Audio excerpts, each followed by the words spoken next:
Yes. Now the broadcast is on live now, Grant, and just 1 second, let me share it so that everyone can see it, whoever is there, from my profile as well. And yeah, just a second.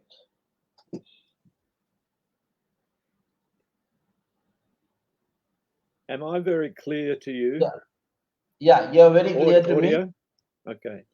Your Yeah, your audio is not perfectly clear. So I'm not sure if okay, your microphone is too close to you. maybe, but I'm using a speaker phone Oh, connected to my laptop. okay. I can hear Okay, you now better. Yeah, okay. So it yeah, should be okay. I might have to ask you to repeat sometimes, but that's all right. okay. Now we are on live already, and I take the privilege to welcome Grant Caldwell from Melbourne. Now, to give a brief introduction of Grant, I first met Grant way back in 2005. It is long 17 years. We met in Wellington, in New Zealand. We were there for this Wellington International Poetry Festival. It was the third time it was having that festival, and I met Grant there, and we became friends. And that's how we are here after 17 years again. We have been in touch, always. And we were in New Zealand for about 5 6 days, if I roughly remember. And we really enjoyed that. And then we were in touch. Grant was sending me his book, and I published Yapan Chitro, an international poetry issue, where Grant helped me a lot. And then in 2015, after 10 years, I again met Grant when I was in Melbourne. Though brief, but then we had a nice time there.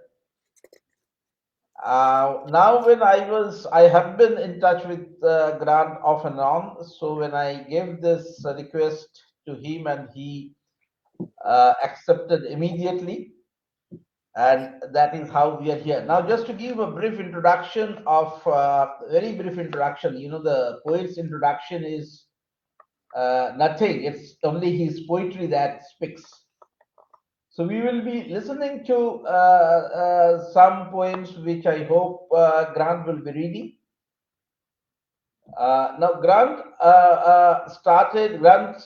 born 1947, and he has an economics degree in 1970, and then he moved to London, and then he came back, and he started writing. His first book of poetry was in 1979, which is The Screaming Frog That Ralph Ate.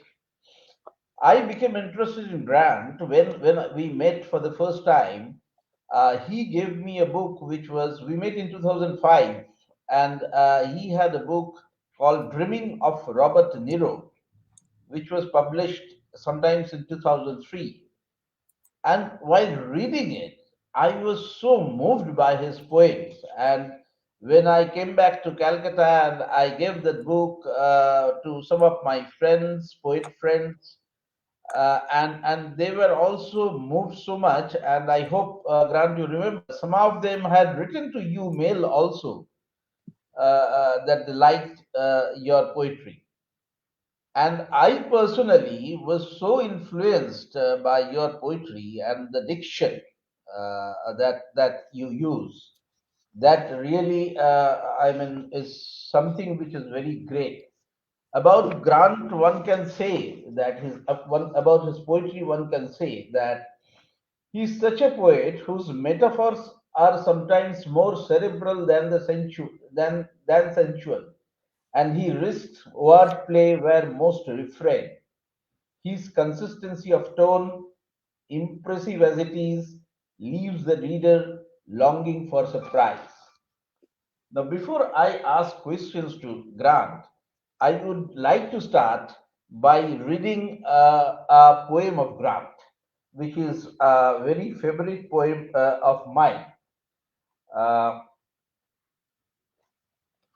the name of the poem is watching a movie on TV. Grant, maybe this was in your this dreaming of Robert Nero. Maybe it was there, included in there, if I'm not mistaken. Now I find it in your reflection of a temporary self, and which is a selection from all your books. So I just read and start from there. I'm watching a movie on TV, hoping it will get better. And suddenly I see myself walking into frame, glancing at the camera, giving myself a sly wink and saying, "Watch this." And I am walking up to the other actors, shouting, "Stop all this rubbish. This isn't how it really is. This is all a lie." When two big arms appear from off camera and drag me out of picture, and the movie continues as if nothing has occurred. But I keep watching keenly now to see if I return, but of course I never do. Now it's up to Grant. Grant, first, you tell something about your thought of poetry. And I have a question. I have so many questions, but also, you for last 30 years you have been writing haiku. Though most of those you have written in last 10 years, maybe 10 to 12 years. So we would like to hear from you something about why you decided to write haiku as well. So it's over to you, Grant, and then we'll continue the conversation as and when it is required. Well, thank you, Prabal. You can hear me, I hope. Yes, very clear. Thank you for the opportunity to talk about myself. I always like doing that. I've been writing haiku actually for about 40 years, but the early attempts were written in ignorance. And it's only the last 10 years or so that I have started to think I understand the form more accurately and clearly. I didn't decide to write poetry. I don't decide to write anything. I write from compulsion. If I don't feel like writing anything, I don't write anything. And I must say, the compulsion was much stronger when I was younger. But hopefully, although the compulsion may not be as strong in the latter years, the quality is better. So it's a matter of keeping notebooks and writing down, scribbling ideas and observations and thoughts when they strike. And then sometimes these are in the form of a haiku or a senru, which is, as you may know, it's similar to a haiku, but it really addresses human nature rather than cultural and seasonal or environmental nature. But there are similar principles involved in the two. And I've continued to write other poetry while I write haiku, and also working on a few novels that I've been working on for many years when I get time from my busy work schedule. I hope that answers your question. Yes, thank you, Grant. Now we come. Your first book was published in 1979 when you are almost early 30s, very early 30s. Now, what is the scenario in Australia for budding poets or young poets to get them published? uh, First, get them published in the magazines. Secondly, publish it as a book. What is the system, or how it works, and how it worked for you? Well, I think it's similar to how it worked for me for others. And when I first began writing poetry, I was teaching. Hi, Trina. I was teaching economics in a high school, a secondary school, and I was very bored. And I felt sorry for the students who had to put up with what I was feeding them. That was the start of my frustration, and these ideas I started to write down. I had enjoyed literature in high school, but I had not done an arts degree because I wasn't able to, because the requirements for entering an arts degree in those days were, would you believe, higher than getting into law or architecture or commerce, for that matter, or economics. And I needed a language or a science or a maths, and I avoided those things because they were too hard for me, or they meant hard work, and I'm a lazy student. So I did the humanities high school course stream, and weirdly enough, I wasn't able to get into arts. So I did economics because it was the most broad degree, and I worked hard in my last year and got into law and architecture and economics, and I took economics for that reason. And when I was teaching, I started writing. So get back to your question. I asked some people at the school I was teaching at in the English department what I could do. I showed them some of these poems, and they said they were quite impressed. And but I wasn't. I know people are very kind often when you show them poetry directly, but they recommended some small press magazines to me, and I sent these poems off. And to my amazement, these small press magazines accepted some of these poems. And so after a number of years, I was actually in Europe. At the same, one of the main magazines to publish my poetry wrote to me. The editor wrote to me and asked me if I wanted them to publish a book of mine. So I didn't even send a manuscript. That was my first amazing experience. That has never happened before, since, I should say. I don't think that generally happens. I don't know how I lucked out there. The book is very raw. It's very young work, even though, as you say, I was in my early 30s, but I started late. And subsequently, the way I got books published was, as you suggest, I sent them to various magazines. I used to send a lot of poetry out to different journals and magazines, mostly in Australia, sometimes overseas. And I would sometimes get work published. And then when I had a collection that was adequate for a book, I would submit it to a publisher or two or three and list where some of these poems had been published previously. I think that's what people do. And they Okay, either accept or they don't. okay, and that's the same thing for the other young poets also. I mean, that's the way they move, because Well, I think so. Yes, I do.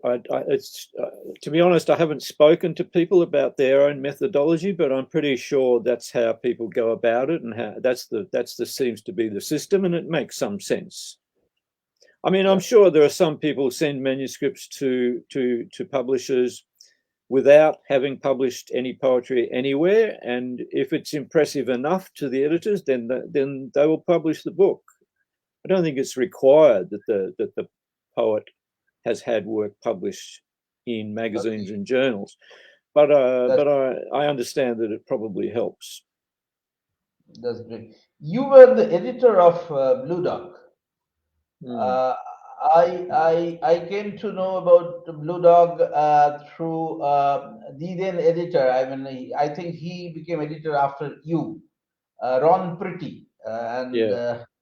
and he was in Calcutta. I met him, and then he was in Calcutta twice. And Oh, yeah, and in one of the Blue Dog issue covered Bengali poetry, and that was, we have a international book fair here in Calcutta, and that particular year Australia was the theme, and Ron and the delegation of Australian writers were visiting Calcutta, and the Blue Dog made a special issue, and I'm grateful. I requested Ron at that point of time, why don't you cover Bengali poetry, and he did it. And then of course, I helped him a lot and supported him a lot.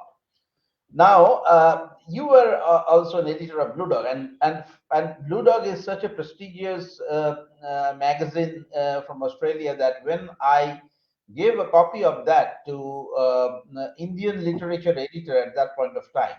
Indian Literature is an English literary magazine which is published by the apex body of Government of India, which is Sahitya Academy.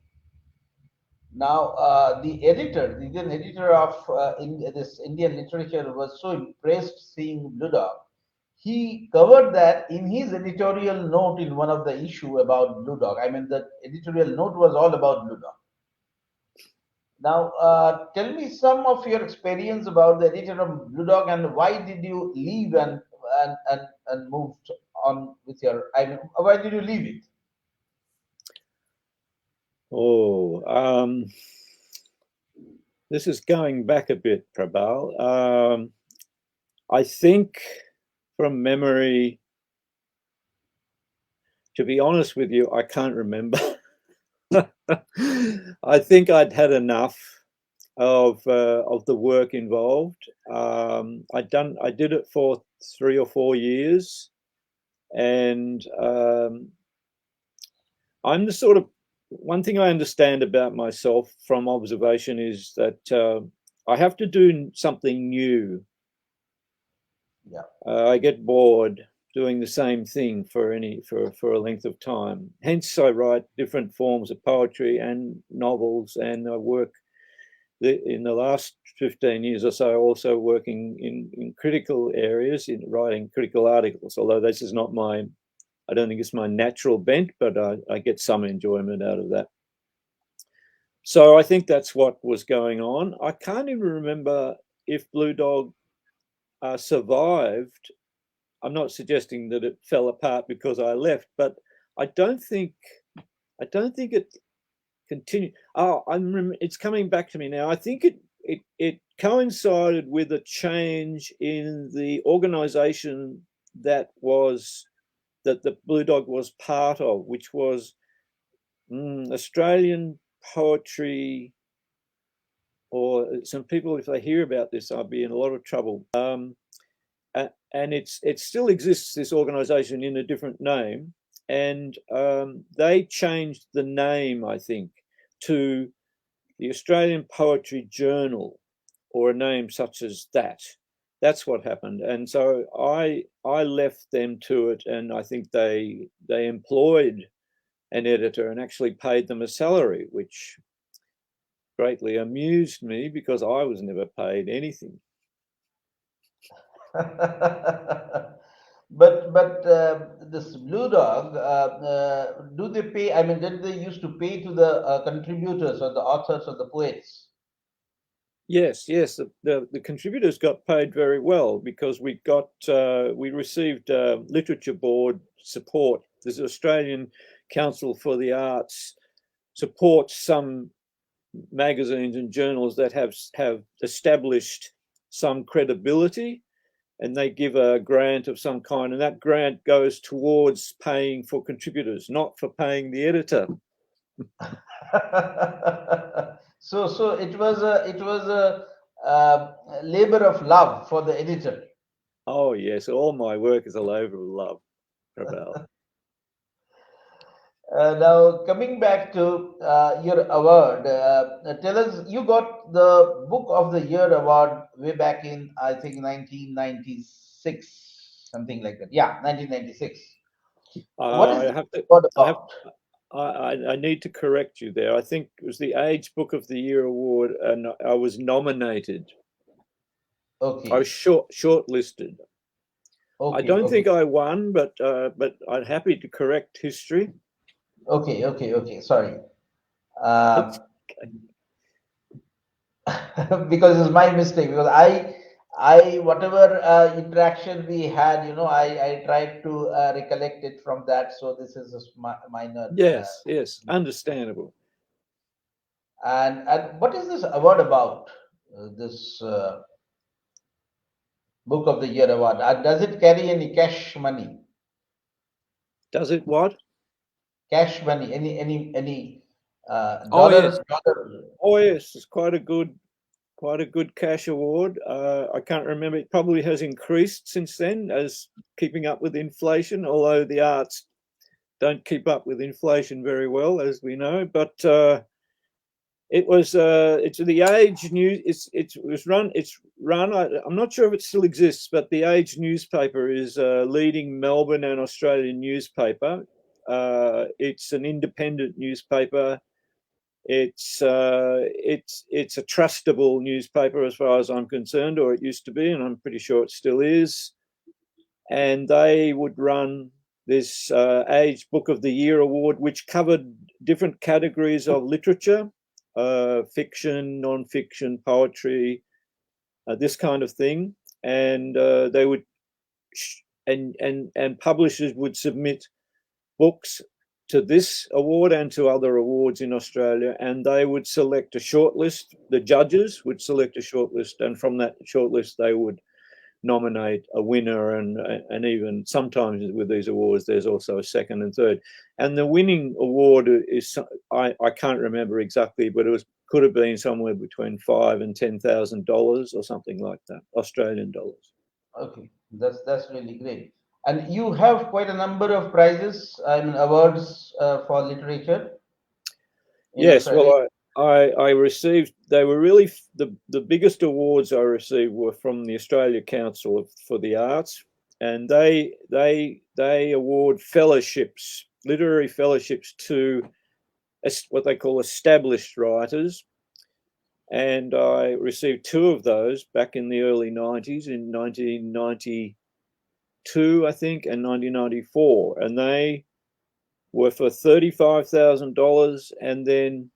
Sorry, the first one was $23,000 and the second one was $35,000, which would equate to quite a lot more today. And that was, I was a very poor poet in those days. I was surviving on my writing and part-time labouring jobs, cleaning jobs, and whatever I could do to survive. And so this was a huge boost to me financially, as well as for my morale and encouragement. But the problem with these kind of awards is the money lasted me for a few years, but once it's gone, you get used to being able to buy food and not worry about the rent. And then I had to go back to being in that state of poverty again, which contributed to some of the amusing, what I hope were amusing reflections in the work I was writing. But it made, in a way, it made life tougher. But I'm not going to say I wasn't glad of receiving those awards. Excuse the double negative. Good. Okay, before going to further interactions, Grant, may I request you to read two, three poems of yours? Uh, You want then me again, to read come some of back my to the poems? pardon? Did you say you want me to read some of my poems? Yeah. All right. It's difficult to know. I thank you for reading. Watching a movie on TV. I haven't looked at that poem for a long time. It's always a very pleasant surprise, and also to hear somebody else interpret a poem, and in doing so, you sometimes hear a poem in a way that you might not hear if you read it yourself or to yourself. And I hear a lot of reflection there, because when I knew about this interview, I had a lot of things. I woke up in the middle of the night a few nights recently, scribbling down ideas about my disenchantment with Australian poetry, and I thought you were going to ask me about that. Yeah, I will be. I will be. I will slowly And go to that. I hear in that poem, it's almost a metaphor for my feelings about poetry, but I won't say any more for now. So I'm going to read a poem called "I Am Not the Trick of the Flower," which is an unrhymed villanelle. So sometimes it's a form I sometimes like to use. I like the repetition of it, and pantoum as well is a form that I like. I don't write a lot, but when I do, it's quite enjoyable to get the repetition or near repetition of lines. I am not the trick of the flower. I am not the trick of the flower. I am the flower. I no longer care what you think of me. I am effort and idleness. I have earned this claim. I am not the trick of the flower. I eat dirt and sun, drink the rain. I am larger than my circumference. I no longer care what you think of me. I am not what you have captured. I am beyond analysis. I am not the trick of the flower. I am not practicing to be a flower. I am the flower. I no longer care what you think of me. I am the earth and the sun and the rain. I am not the trick. I no longer care what you think.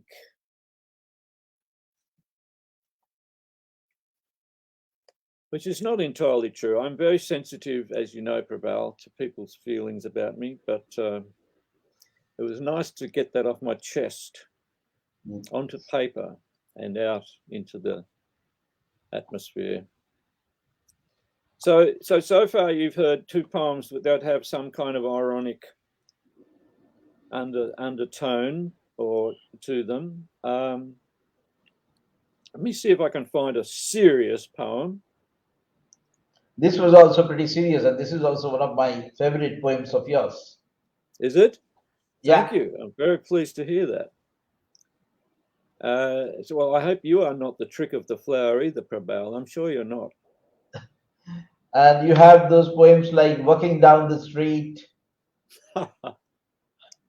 "Cognizance," and these are really very favorite poems of Yes. mine. Well, I think in one of the poems I quote Charles Bukowski, who said,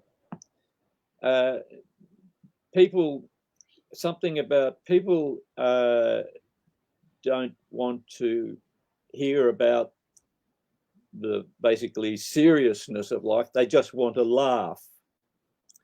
Unfortunately, I think he's correct. And there's nothing wrong with that. But I think a bit of gravity now and then is also called for. And especially in current times, dare I say,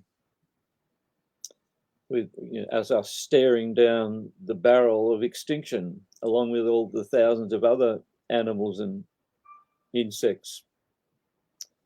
So I'm sort of searching around here for a poem. I didn't think very clearly about what I was going to read, which is very remiss of me. And I'll just you'll bear with me 1 second, and I shall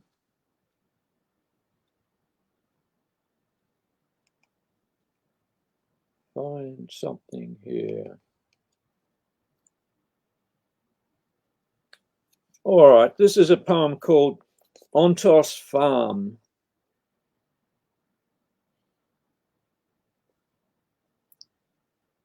Everything's still and flying.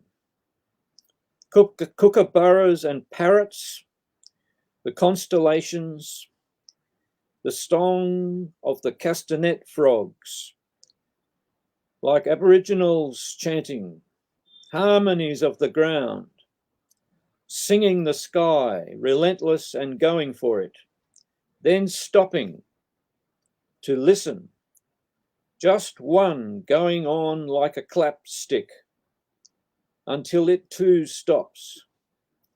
Everything still, listening to itself, time and eternity, earth and sky, wallabies kissing in a twilight field, holding straws in their little hands, ears revolving. All this and the joey and the young shoots of clover they love so much.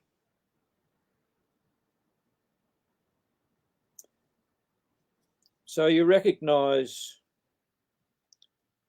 I shouldn't ask you this, Prabal, you're a person of the world, but the joey is the young kangaroo or wallaby, of course. Yeah. And if you ever see a kookaburra, it's a wonderful sight. Amazing birds, which we are blessed with in Australia in abundance. Well, so far. I want to find one of the things that happened with these poems is I changed the titles at one stage, and it confused me a little bit, but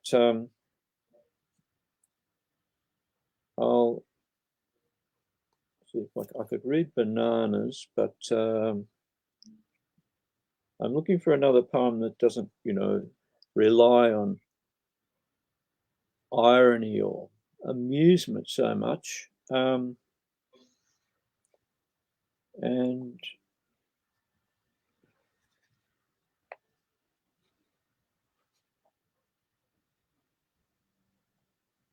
I'll go to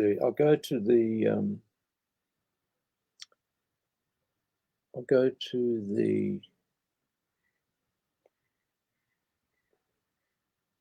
index. I must apologize to everyone for holding you all up. That'll be it, I presume. No, that's not it. I'll read Bananas. Bananas. I wish there was more time to realize, less time, but there's no room for reality. How many bananas are there in a bunch? I bet you're thinking in figures. The great maths of the cosmos comes down to 0 plus. But don't get me wrong. I'm not this enlightened all the time. I get angry at glances, and I don't care what you say. People are talking about me. If you spend enough time alone, even the walls become articulate.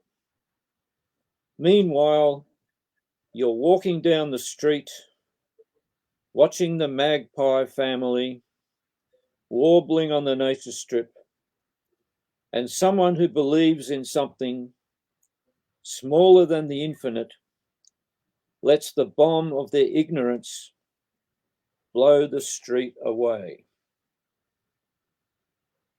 Great.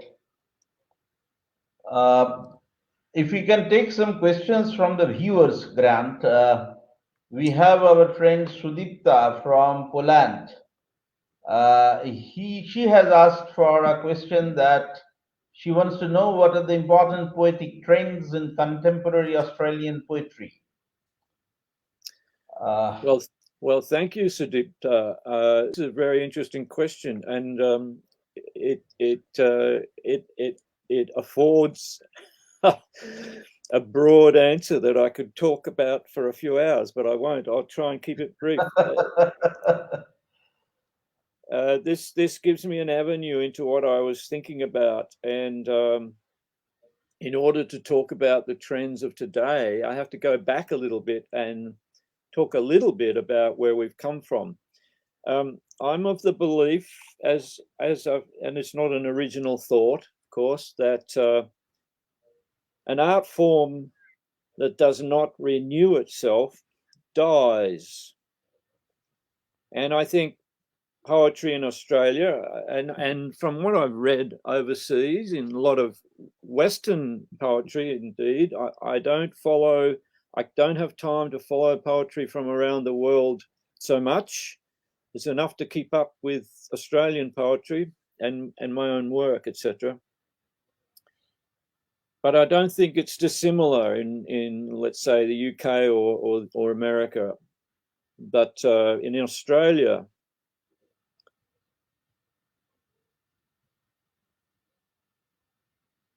in the second half of last century, there was a movement in Australia called the performance poetry, and in America there was a movement called, which you're probably aware of, called language poetry.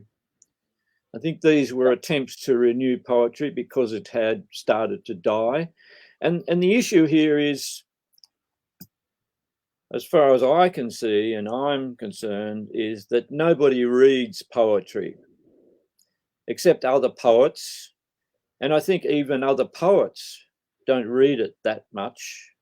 They read their own poetry and they read their friends and their own little coteries' poetry. But it becomes very exclusive. And exclusivity is another avenue to death, metaphorically, perhaps really. And so I was part of a movement called the Performance Poets in the 1980s. And I'm going to read you the start of a poem by Eric Beach, who's born in New Zealand but moved to Australia when he was quite young. He said he didn't come to Australia, he left New Zealand. He said that to me once. Now, this is the start of a poem. I won't read the whole poem, but I think the start of this poem says it all. It kind of says what the movement, the performance poets, what compelled them to take poetry off the page and into venues and read it aloud. Because poetry, like all language, is oral in its original form. And we wanted to bring it back to the streets, back to people, and get language back to the vernacular, back to real language. The poetry of the day was becoming very turgid, intellectual, dense, and boring. And people, even some of these poets, when they read their poetry, there's no reaction, there's no feeling in these poems. And a lot of these poets said, oh, your poetry gets a good reaction when you read it at venues because you read it so well. And this is the start of Eric's poem. I mean, they were correct. They didn't read their poetry very well, but I would maintain that even if a poem is any good, even if you read it badly, it'll come across. It'll get reaction. And his poem's called "I Hate Poetry." Those readings where you sit still until the chairs ache, and you stare fixedly at the wax flies on the ceiling, and someone's great thoughts roll around in heads untenanted, like city buildings on empty nights and the lonely words window shopping. So this is what we did, and that movement, like all poetry movements or most poetry movements, it lasted. It changed things for a while, and then it faded away. And indeed, a lot of the performance poets became more performative, and this word performance was a problem. It was always a problem. We couldn't find anything that that bettered it. The term spoken word became a substitute, and it's still going on. There's still a lot of this kind of thing happening in Melbourne. It was very vibrant in the 80s and 90s. Still happening now. I'm not involved anymore. So what I'm getting at here is that, going back to haiku, this is what Basho, one of his tenets was not only recognizing tradition and the history of poetry in the language and the ideas and the aims, but to make it new at the same time. It's almost two axes that poetry is written along. And if it doesn't do this, as I say, it dies. So contemporary poetry, to get back to the question of the trends, I'm afraid the trends have gone back to boring town again. What is published today, it doesn't have any feeling, Prabal. It's either intellectual, erudite, intellectual meanderings, language. Language has become too important. Language is important, but I think vernacular language, this is why people don't read poetry. And I'm talking about, you don't have to have a high education to understand poetry if it's written with feeling. The Japanese have a term, I think it's, please excuse me if you understand Japanese, it's kokoro or a word like that. It means heart. And if a poem has heart, it has feelings. Even Denise Levertov said she wants us to climb not only into our ears, but under our skin to make us feel something. This is my attitude. If I read a poem and I understand it intellectually, or I get it, or I don't, that's all very well. But I'm not moved. It doesn't excite me. I might as well be dead with a head in a bowl sort of thing. And my body has to react. I have to feel something. I have to feel the heart, the spirit, whatever you like to call it. And the poems that do that for me, both intellectually as well as heartily and emotionally, they're lacking. And that's, I'm afraid, where I see poetry dying again. I hope that answers the question. Sudipta. Yes, grand thanks. But when you say that the poetry is dying, does this mean that the poetry books are not selling at all? That means poetry does not sell at all? It doesn't sell, Prabal. Then why the publishers get interested to publish poetry books? Well, that's a good question, because they don't. The large publishers in Australia don't publish any poetry anymore. The poetry is published by small independent publishers who have a love of the form. And these are usually people who are poets themselves. There are a lot of people who are not poets, who love poetry, who read it, who buy the books, but it's in the hundreds. It's not enough to sustain anything. It may just pay for the publication, but I don't think people publish poetry to make money, just as people don't write it to make money. And in many ways, this is an advantage, because it frees poets up to write from their heart and not write for a market, although that has happened for some people, of course. Very true. I mean, the situation is almost similar here I'm sure it's the same worldwide, except maybe South America. Have you ever been to South America, Prabal? No, I am not yet. Be prepared, because you'll stay there. Right. The poetry skills. I read poetry to 5,000 people in an amphitheatre. Oh, really? I had children chasing me down the street for my autograph. We stayed in a hotel with the Colombian football team in the same hotel, and we were regarded on the same level as the Colombian football team. And if you Oh, know, that's good.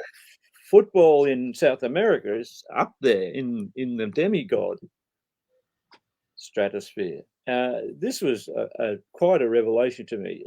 People, and these people, they understood the poetry. My poetry was translated. I don't know how well, but they seemed to enjoy it, and as they did other people, poets from Germany and America, and I can't remember if there was any Indian poets there, but from around the world. And it was a wonderful experience, and I nearly stayed. That's really a revelation, and I would love to be there to see Yeah, that yeah. Well, 5,000 people, listening to whatever you are reading. yes, Now, yeah, exactly. just as an extension of this question, does government fund or government supports poetry or poetry publications or any poetry related activities? Is government doing any support or extending any support? Sorry, can you repeat that, Prabal? I didn't quite Yeah, catch it. yeah. Is government of Australia, the government of any of the states in Australia, are they financially or in any way supporting the poetry or the poets or any activities related to poetry? Yes, yes, they are, and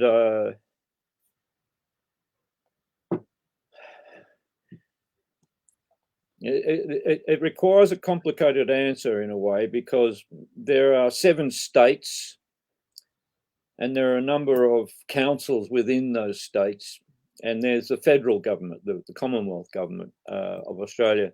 Yeah. The Commonwealth government, the federal government is funding the arts less and less, because they're a conservative government, and they think all writers and artists, or most writers and artists, they think we're all communists.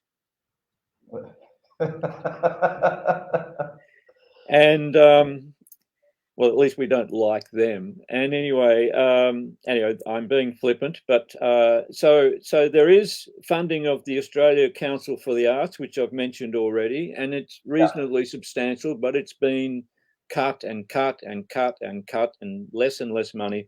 But there are some grants and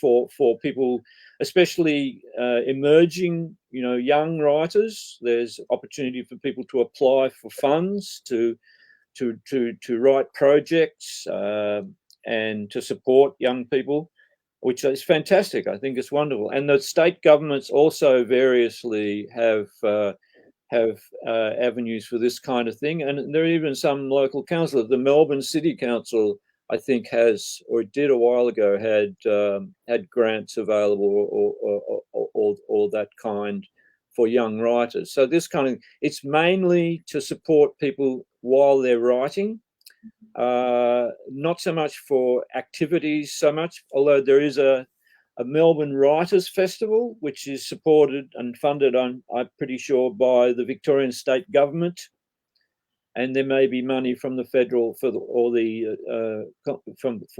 Australia Council for the Arts, and they're these are quite popular,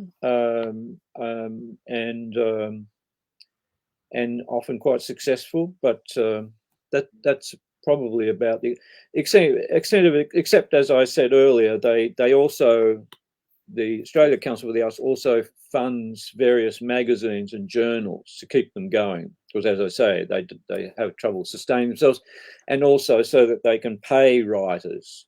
But of course, writers don't make a living from their writing, even supposedly successful writers, or maybe 5% of them do. And yes. And how is your response? I mean, you have felt the response of your novel, the novel which got published. How is the response? Good. The one published in 2015 Yeah. it sank like a stone, Prabal. Hmm. No reaction. Oh, I think I got one review somewhere in a obscure area. It was a kind of a academic journal, I think. Got a review. It was quite positive, very good, and I got a lot of positive feedback from people who read the book. But at my age, I don't have a name as a writer. I submitted it. I'm not sure if we submitted it to any awards, but I don't know. I don't know that there's anything wrong with the book. I think it's a great book. Good. Good. But you have plans to write further novels, or you'd be happy? Yes. Oh Oh, yes. I can't help myself. As I said, I write compulsively, or that's But that book was called Love and Derangement, yeah. and it was pretty much auto fiction. And in the early '90s, I had a book published about my experiences in a Moroccan jail as a young man, and that book was called Malabata. I've written a prequel and a sequel to that book, and I want to publish it as a trilogy. It's about my life. I spent 3 years in Europe, Okay. Yeah. and so that's a book I've got in the drawer and that I keep working on and perfecting. I'm going to look to publish that sometimes in the near future. And there's another book which is a speculative novel. It's a kind of wild idea. It's a what if novel about a situation, a realistic situation that has a very unrealistic ingredient for the main character, and follows the consequences of that ingredient. And that was a lot. That was a lot of fun writing. That is finished, and I want to try, or virtually finished, and I want to get that published as well. I have another idea for a novel which I don't have time to start or work on substantially while I'm working full time at the university, but I'll probably resign within the next 2 years, and that's one of the things I would like to work on. Okay. So when you mean that the university, is that the creative writing what you teach in the University of Melbourne? Sorry, can you repeat that? It is when you talk about the universities, basically you are teaching there the creative writing in the Yes, University of yeah, Melbourne. yes, I teach in the creative writing program in Yes. the School of Culture and Communications at the University of Melbourne. Yes, and I've been here since 1995, but the first 10 years I was a casual tutor, which means I was paid very little and worked very hard. And after I got tenure in 2004 and then 2008, I got paid very well and worked even harder, and but enjoyed it a lot. I enjoyed teaching. I enjoy the students. We're very lucky, and the conditions are really very good.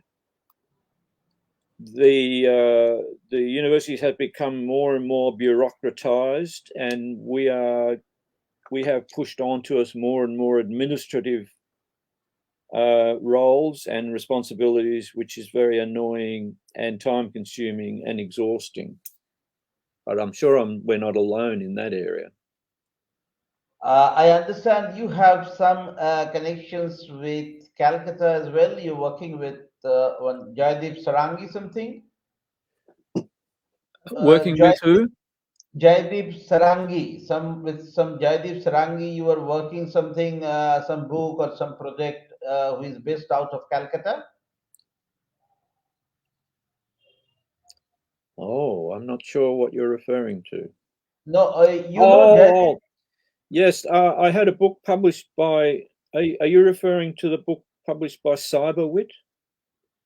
No. That is number one. Number one. But in one of your mail, you once wrote to me that in Kolkata there is one Jaideep Sarangi with whom you are trying to collect all your interviews or something like that? Oh, I must have been in a different state of mind when I said that, Okay, Prabal. okay. I don't remember what you're referring to at all. I'm sorry. It may be something that I was looking into at the time, but nothing came of it. Okay, I'm not okay, sure. okay, fine. And how this book, which was got published by Cyberweight, has it been out or is published already or still on its way? The Book of Haiku. Yes. Have I not sent you a copy? No, no, no. That is there. I'm talking about which Cyberwit has published. Oh yeah, Cyber. yeah, yeah. That's out. I'll show you a copy.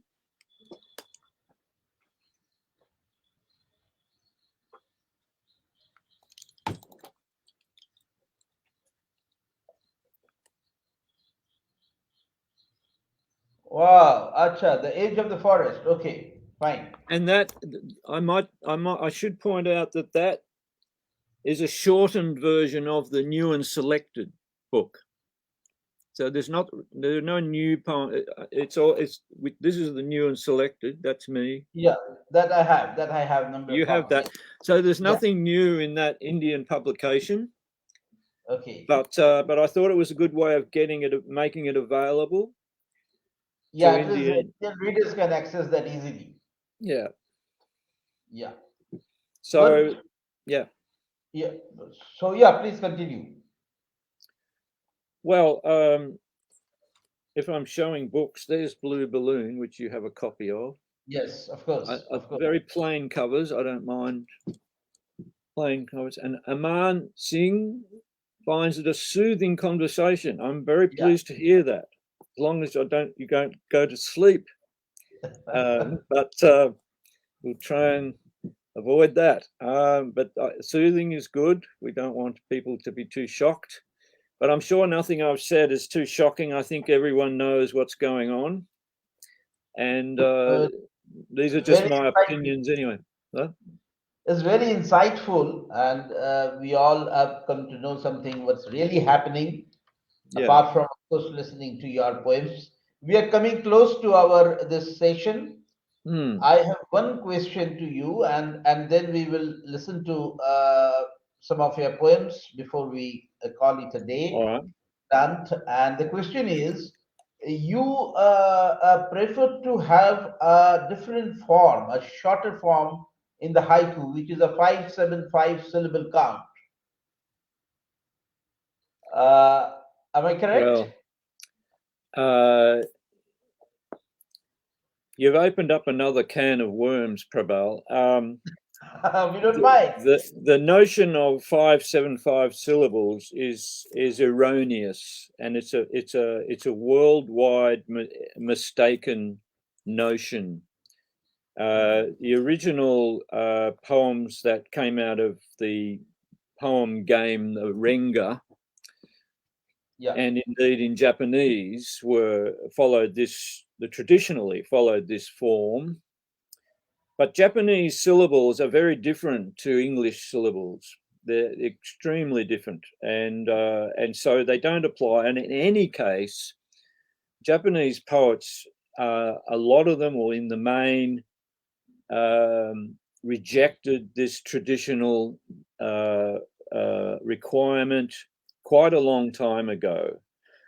It's come down to succinctness, of course, but it's usually within 19 syllables is accepted and okay. And in my view, almost the less syllables, the better. So that's something that I'm glad you asked that question, because it really is a misconception, and it's been talked about by a lot of people, and how this has, in a way, it has,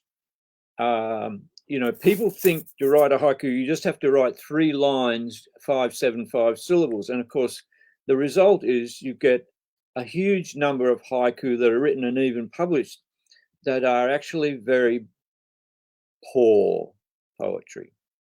Now, I'm not saying I don't write poor poetry, but this is my opinion, and it gives the form a very bad rep.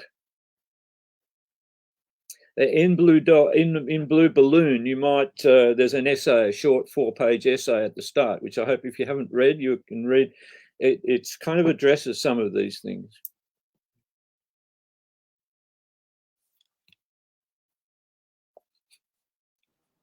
Yes, I have gone through that, and since I could not resist myself but to read one of the haikus from Blue Balloons. Please do. It says, "No longer important who I am, but what I see. Houses with no fences." Do you Right. remember? I don't remember that poem. Is that in Blue Balloon? Yeah, it's very much there. It's very much there. What page is it on? I Don't worry, I'll look at it later. You've emailed me. Yeah, I will email you definitely. And now, Grant, if you could read some of your poems, if the viewers, if anyone has any question, they can send it. Otherwise, we have come close. Someone, Trina Trina, has requested, to read some poems from Dreaming of Robert De Niro. I don't know whether you have that book with you now. I can find it, and the poem's called "Because She." Is that the poem? Yeah, because she.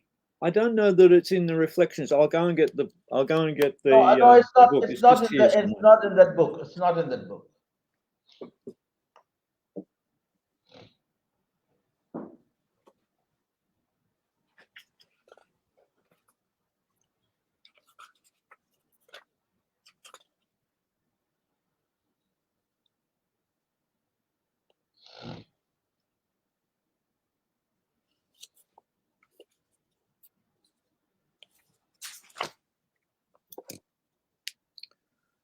Oh, I'm sorry. Can you hear me? Yeah, clearly. I'm sorry, Trina. I can't. Because she. Because she. Because she. Because she. Can you give me a broader title? Oh, here it is. I beg your pardon. How stupid of me. It's right at the end here. This is very interesting because this is great. Sorry for rambling on, but similar to you reading the poem, watching a movie on TV, this is a poem I've forgotten about, and it's very remiss of me, especially as Trina is such a great judge of poetry, as I know. Because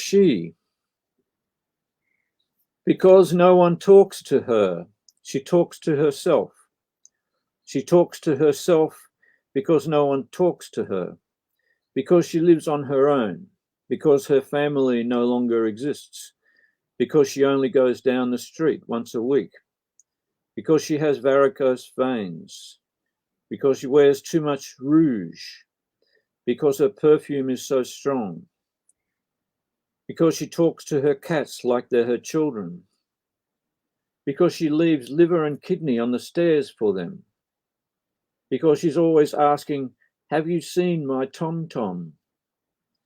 Because she says so-and-so robbed her blind, because she believes everything she hears on TV, because the neighbors say she's, quote, getting worse, because she talks to herself. No one talks to her. No one talks to her because she talks to herself. Excellent. Yeah, that's amazing. As I say, thank you, Trina, for reviving that poem for me.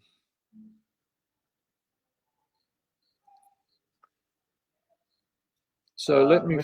Have we got any other requests while I search for something here?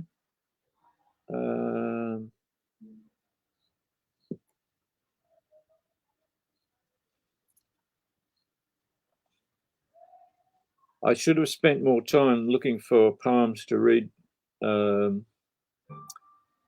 and but I was so kind of concerned about all the stuff I was going to say that I've said already. I was more concerned about that and getting that right, which is a poor excuse. Let me find. There was a poem I wanted to read.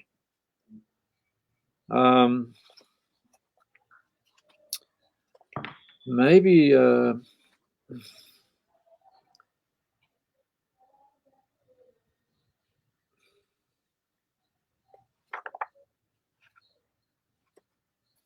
Oh yes, this is it, I think.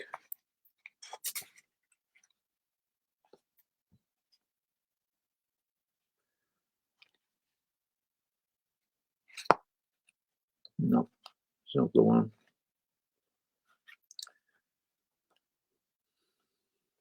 Well, this is a poem that I wrote out when I was living in Sydney.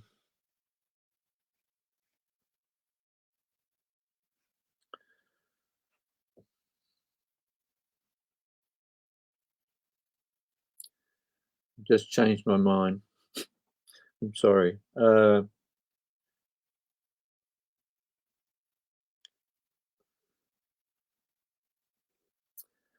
There's a poem called On the Mortal Vanity of Appearances. These were the excuses, like how time flies. Hello. Words as things and symbols, so important to be exact, encased in a kind of perusal. Moments like balloons fly the wall-less room. Your body a lump surveys the scene. A million things placed without great reason, saying what it's not. The peripheral power of the eye. We're on the beach now, dusk. The sea seems loud. Birds like phantoms, pecking at shadows.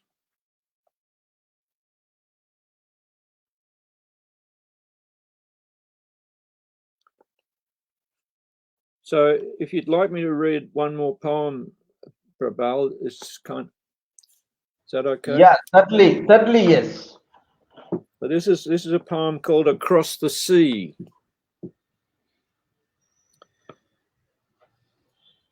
It's not a good idea to talk about how you write a poem or blah, blah, blah, but I wrote many versions of this poem because I do look at the sea a lot. I'm sure I'm not alone there. And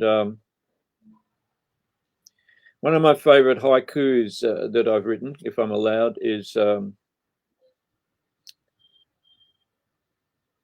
people at the beach watching the waves, watched by gulls, something like that. Anyway, so there many versions of this, and I refined it down to its current version, which took a long time, but it's a lot of fun for me.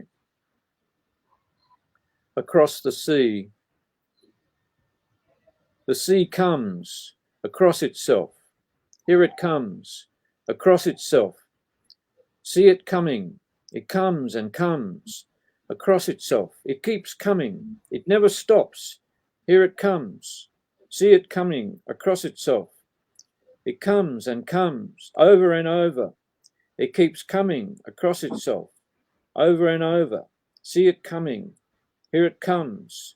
Look at it coming. It never stops. It keeps coming.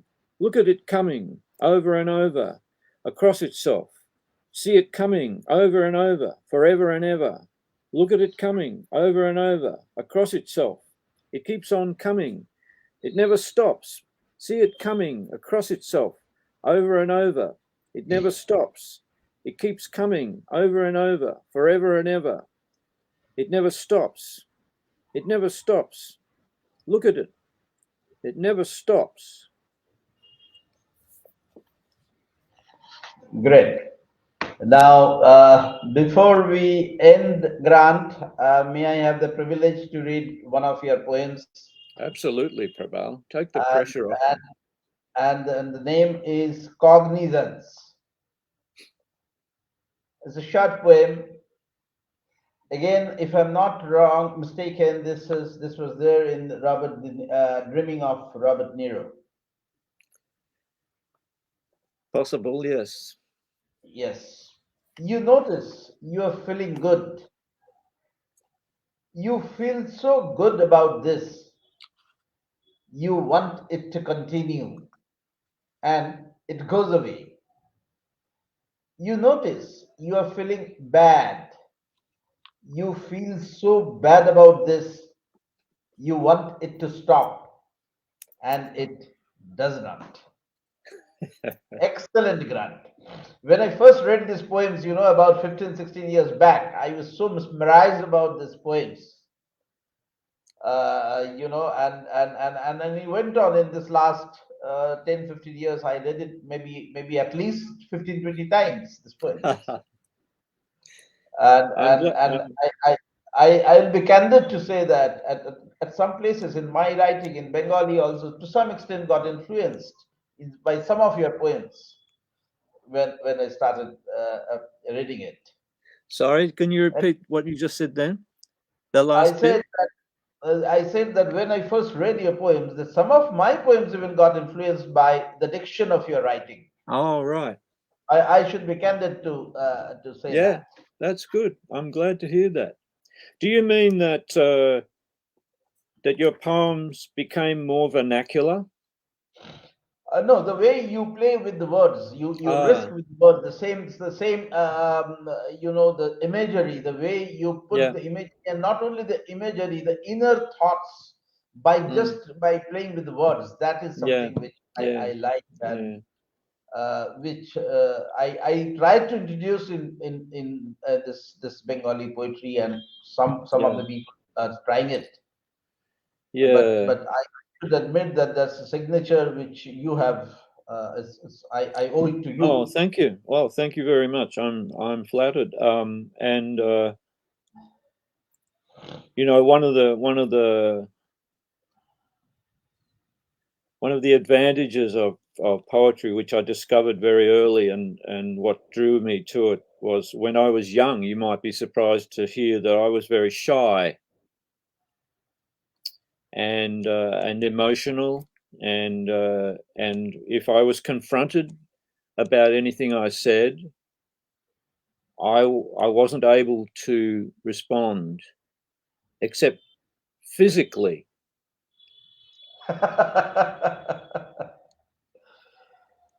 And poetry allowed me to express myself slowly and without any pressure, without anybody looking over my shoulder, so to speak. Gave me time to order the thoughts, and I think that's sustained that interest and compulsion for a long time. I'm sure that makes sense to a lot of people who are listening who write poetry. That's great. Thanks, Grant. And Thank you very this much, particular Prabal. video is automatically recorded in the Facebook, which will be available in my profile. I will also try to download, and we will put it in the YouTube as well as I will send it to you.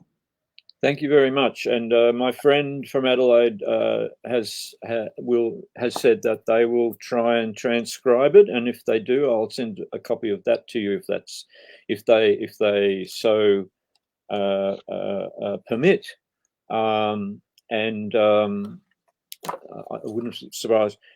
If you don't mind, can I just read that poem about the beach, the haiku that I read off the top of my head? I got it very wrong, and it's going to worry me. It's a Please, haiku, it's our pleasure. Please. and the correct poem is, you'd think I'd know it by now, but people at the beach, gazing at the sea, watched by gulls. I'll leave that there. And thank you very much, Prabal. I've enjoyed talking with you as usual very much, and the questions and comments from people. It's been my great joy. And we should be in touch. And I should thank to Shoikat Sarkar, because of whom only we have Yes, been able to run the show. He is absolutely. always behind. Shoikat, can you come in front? Is it possible? Or maybe he's at the back Thank only. you. Thank you. Anyhow, thanks a lot. Thanks. Bye.